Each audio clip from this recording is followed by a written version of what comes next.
है। और चलिए अब नजर डालते हैं देश दुनिया के तमाम ताजा तरीन खबरों पर फटाफट अंदाज में।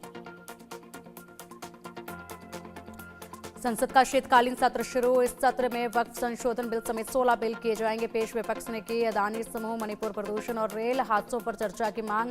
बेदार सत्र होने के आसार।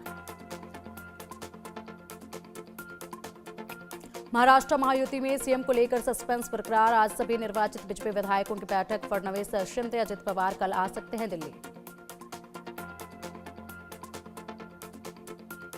संभल में जामा मस्जिद सर्वे के बीच बवाल। हिंसा में 3 लोगों की मौत, 2 महिला समेत 21 लोगों को हिरासत में लिया। 24 घंटे के लिए इंटरनेट सेवा समेत स्कूल कॉलेज बंद।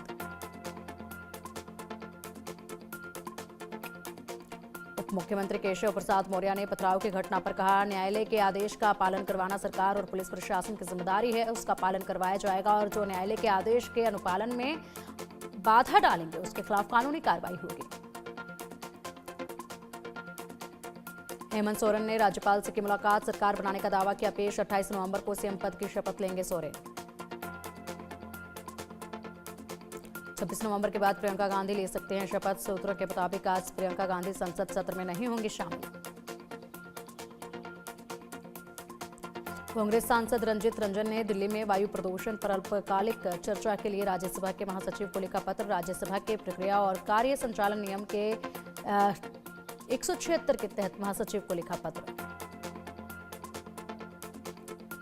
दिल्ली का एक्यूआई बहुत खराब श्रेणी में लगातार बना हुआ है। प्रदूषण के नियंत्रण के लिए प्रशासन की गाड़ियों द्वारा पानी का किया जा रहा है छिड़काव। भारत ने खारिज किया नया जलवायु वित्तीय समझौता। यूएन के साथ 300 अरब यूएस डॉलर का समझौता भारत ने किया खारिज। समझौते को मंजूरी से पहले बात रखने का मौका नहीं देने से नाराज है भारत। पाकिस्तान में इमरान समर्थकों का सड़कों पर जोरदार प्रदर्शन। डी चौक की तरफ बढ़ रहे हैं प्रदर्शनकारी। इस्लामाबाद की सड़कों पर सुरक्षा सख्त। मोबाइल इंटरनेट सेवाएं सस्पेंड की गई। सर्वसम्मति से पार्टी के नेता चुने गए एकनाथ शिंदे। शिवसेना नेता उदय सामंत ने पार्टी की बैठक के दौरान एकनाथ शिंदे को पार्टी का ग्रुप लीडर चुनने का पेश किया था प्रस्ताव सर्वसम्मति से पारित।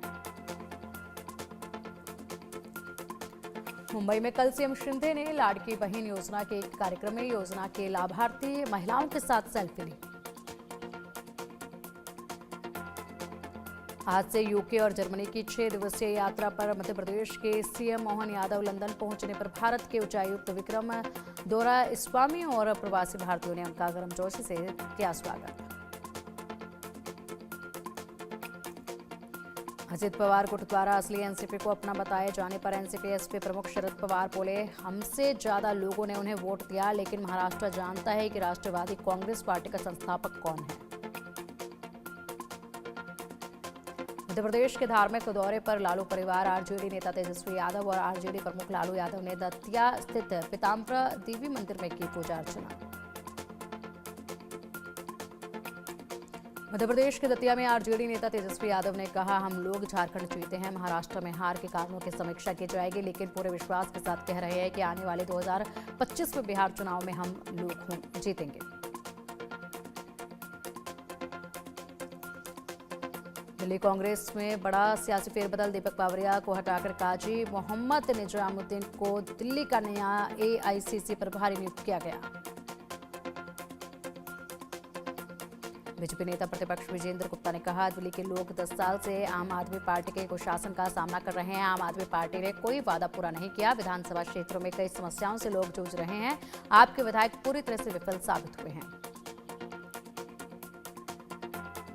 यूपी के पर्यटन मंत्री जयवीर सिंह ने कहा, हमने मात्र 5,000 रुपये में एक सीटर हेलीकॉप्टर सेवा शुरू की है। ये सेवा लखनऊ प्रदेश और देश के लोगों के लिए शुरू की गई है। दुधवा नेशनल पार्क, चोका बीच, पीलीभीत और तराई क्षेत्र के सभी इको टूरिज्म क्षेत्रों में जाकर लोग इसका आनंद ले सकेंगे। आरएलएम अध्यक्ष उपेंद्र कुशवाहा ने कहा, बिहार में कुछ लोगों के दावों की पोल खुल गई और उपचुनाव में सभी सीटें एनडीए के खाते में चली गई। झारखंड में जनता ने जेएमएम को आशीर्वाद दिया और हम जनता के फैसले का स्वागत करते हैं।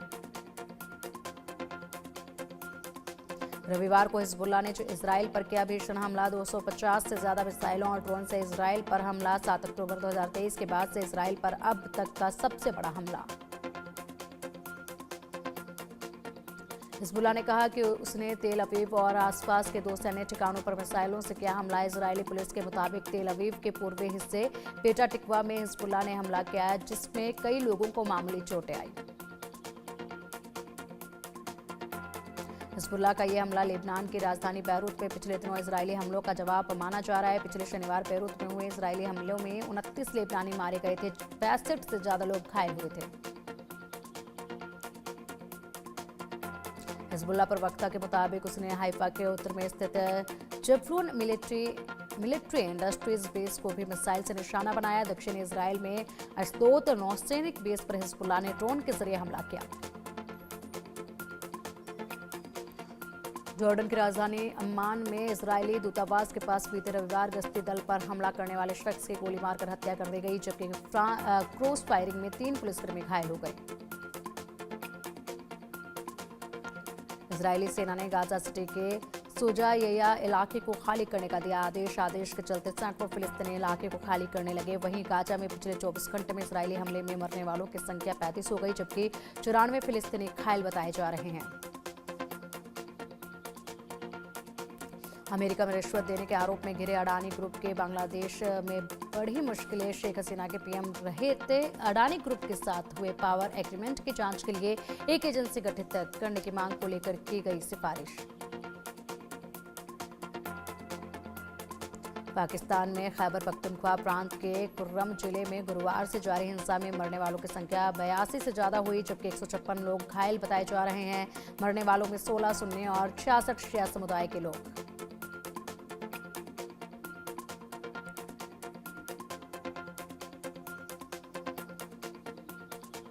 इटली के दौरे पर विदेश मंत्री एस जयशंकर 24 से 26 नवंबर तक चलने वाले G7 देशों के विदेश मंत्रियों की आउटरीच बैठक में कर रहे शिरकत। इटली ने भारत को गेस्ट कंट्री के तौर पर भेजा है न्योता।